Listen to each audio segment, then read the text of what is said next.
ಅತ್ಯಂತ ಅತಿ ಹೆಚ್ಚು ಚರ್ಚೆಗೆ ಗ್ರಾಸ ಆಗ್ತಾ ಇರ್ತಕ್ಕಂಥ ಒಂದೇ ಒಂದು ಮಾತು ಕೇಂದ್ರ ಸಚಿವ ಅಮಿತ್ ಶಾ ಅವರು ಆಡಿರ್ತಕ್ಕಂಥ ಮಾತು ಸಂಸತ್ನಲ್ಲಿ ಏನು ಮಾತೈತಾರೆ ಅಂಬೇಡ್ಕರ್ ಅಂಬೇಡ್ಕರ್ ಅಂಬೇಡ್ಕರ್ ಅಂತ ಧ್ಯಾನ ಮಾಡ್ತಾರೆ ಅಂತ ಹೇಳಿದ್ದಾರೆ. ಅಂಬೇಡ್ಕರ್ನ ಧ್ಯಾನ ಮಾಡಿದ್ರೆ ಇನ್ಯಾರನ್ನ ಧ್ಯಾನ ಮಾಡಬೇಕು ಈ ದೇಶದಲ್ಲಿ? ಇವತ್ತು ಮೊನ್ನೆ ಪ್ರಧಾನಿ ಆಗಲಿ ಹೋಮ್ ಮಿನಿಸ್ಟರ್ ಆಗಲಿ ವಿದೇಶಗಳಿಗೆ ಹೋದಾಗ ಬುದ್ಧನ ನಾಡಿನಿಂದ ಬಂದಿದ್ದೇವೆ ನಾವು ಅಂತ ಬುದ್ಧನ ಸ್ಮರಿಸ್ತಾರೆ. ಅಂಥ ಶಾಂತಿಯನ್ನು ಜಗತ್ತಿಗೆ ಕೊಟ್ಟಿರ್ತಕ್ಕಂಥ ಬುದ್ಧ ಹುಟ್ಟಿದ ನಾಡಲ್ಲಿ ಈ ದೇಶದಲ್ಲಿ ಅವರು ಅಧಿಕಾರದಲ್ಲಿದ್ದಾರೆ. ಇವತ್ತು BJP ಪಕ್ಷ ಏನು ಕೋಮುವಾದನ್ನು ಮುಂದಿಟ್ಟುಕೊಂಡು ಅಧಿಕಾರ ನಡೆಸ್ತಾ ಇದೆ ಅದರ ಬಣ್ಣ ಇವತ್ತು ಬಯಲಾಗ್ತಾ ಇದೆ. ಒಬ್ಬೊಬ್ಬರೇ ಒಂದೊಂದು ಮಾತಲ್ಲಿ ಮಾತಾಡ್ತಾ ಇದ್ದಾರೆ. ಈ ಹಿಂದೆ ಸಂವಿಧಾನ ಬದಲಾವಣೆ ಮಾಡ್ತೀವಿ ಅಂತ ಹೇಳಿಕೆಗಳು ಕೊಡ್ತಾ ಇದ್ರು.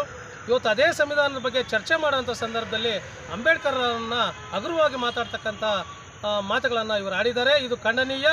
ಈಗಾಗಲೇ ಅವರು ಗಡಿಪಾರಾಗಿ ಜೈಲುವಾಸ ಅನುಭವಿಸಿ ಮತ್ತೆ ವಾಮ ಮಾರ್ಗದಲ್ಲಿ ಈ ರಾಜಕೀಯಕ್ಕೆ ಬಂದು ಕೇಂದ್ರ ಮಂತ್ರಿ ಆಗಿದ್ದಾರೆ. ಇದನ್ನು ನಾವು ದಲಿತ ಸಂಘಟನೆಗಳು ಬಹಳ ತೀವ್ರವಾಗಿ ಖಂಡನೆ ಮಾಡ್ತೀವಿ. ಇದು ಇವತ್ತು ಚಿಕ್ಕಬಳ್ಳಾಪುರ ಜಿಲ್ಲೆ ಅಲ್ಲದೆ ಇಡೀ ರಾಜ್ಯಾದ್ಯಂತ ಇಡೀ ದೇಶಾದ್ಯಂತ ಈ ಹೋರಾಟಗಳು ತೀವ್ರಗೊಳ್ತವೆ. ಇದನ್ನು ಮನಗಂಡು ಅವರು ಕೂಡಲೇ ತಪ್ಪನ್ನು ಒಪ್ಪಿಕೊಂಡು ರಾಜೀನಾಮೆ ಕೊಟ್ಟು ಅದಕ್ಕೆ ಸೂಕ್ತ ಉತ್ತರವನ್ನು ಕೊಡಬೇಕಾಗಿದೆ, ಸೂಕ್ತ ತಪ್ಪೊಪ್ಪಿಗೆಯನ್ನು ಕೊಡಬೇಕಾಗಿದೆ. ಇಲ್ಲವಾದಲ್ಲಿ ಉಗ್ರ ಹೋರಾಟಗಳನ್ನು ಹಮ್ಮಿಕೊಳ್ತೀವಿ ಅಂತೇಳಿ ಈ ಮೂಲಕ ನಾವು ಒತ್ತಾಯ ಮಾಡ್ತಾ ಇದ್ದೀವಿ.